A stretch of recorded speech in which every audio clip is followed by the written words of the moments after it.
La participación política es cualquier acción realizada por un individuo o grupo con la finalidad de incidir en una u otra medida en los asuntos públicos, tal como lo señala el Instituto Nacional Electoral en conjunto con el Instituto de Investigaciones Jurídicas de la Universidad Nacional Autónoma de México, mediante la plataforma Faro Democrático.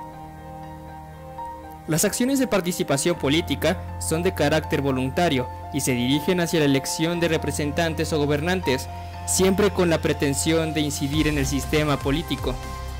Según el Faro Democrático, existen dos formas de participación política: la participación convencional, aquella que aparece como legal y legítima, es demandada por el sistema político y promovida por las élites y las instituciones, como las organizaciones y partidos políticos, así como tribunales e institutos electorales. La participación no convencional, aquella que no emplea los canales institucionalizados, en ocasiones es extralegal y suele ser irregular, específica e infrecuente. Algunos autores prefieren no llamarla participación no convencional, sino hablar de ella como formas de acción política, por ejemplo, las marchas, plantones o actividades culturales que buscan visibilizar sus problemáticas frente a las autoridades y por consiguiente ser atendidas. Estas acciones son alteradas cuando se encuentran frente a una crisis. Te preguntarás, ¿y cómo influyen las crisis en las acciones que buscan incidir en los asuntos públicos? Pues bien, primero analicemos el concepto crisis. La palabra crisis tiene su origen en el griego krisis, que se asocia al verbo krinein.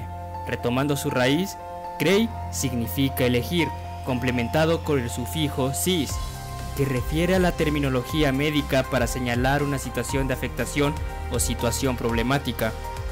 Es así que podemos señalar que una crisis es la alteración de una condición, lo cual genera incertidumbre y requiere de la toma de decisiones asertivas para atenderla y superarla. Pueden existir diversos tipos de crisis, sociales, económicas, políticas, o la que hemos vivido en 2020, una crisis sanitaria.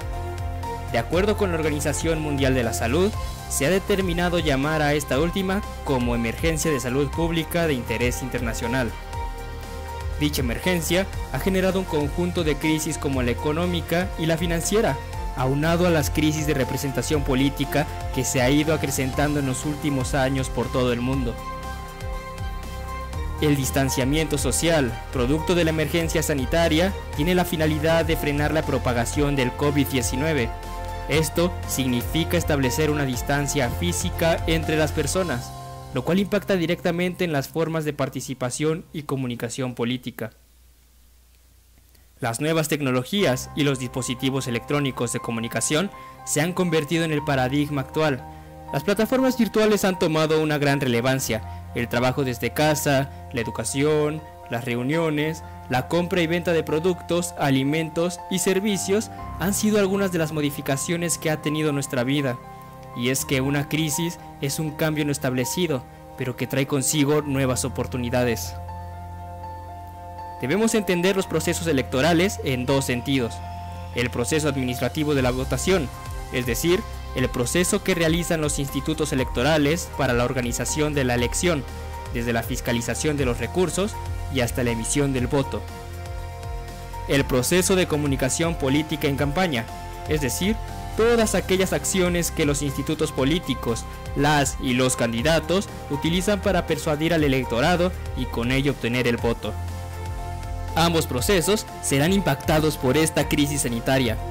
Se deberá privilegiar el uso de las nuevas herramientas tecnológicas frente a los eventos presenciales que representan un peligro cuando las autoridades sanitarias existen distanciamiento físico entre las personas. Con el fin de legitimar el poder político, los estados democráticos han tenido la necesidad de celebrar elecciones periódicas, justas, confiables y competitivas. Esto también es un procedimiento que busca salvaguardar los derechos cívicos y políticos de las personas. De acuerdo con el documento denominado Procesos electorales en el contexto de la emergencia mundial por la pandemia mundial del COVID-19, elaborado por el INE de marzo a julio de 2020, 46 países tenían programada la celebración de elecciones, 8 en África, 14 en América, 9 en Asia, 13 en Europa y 3 en Oceanía.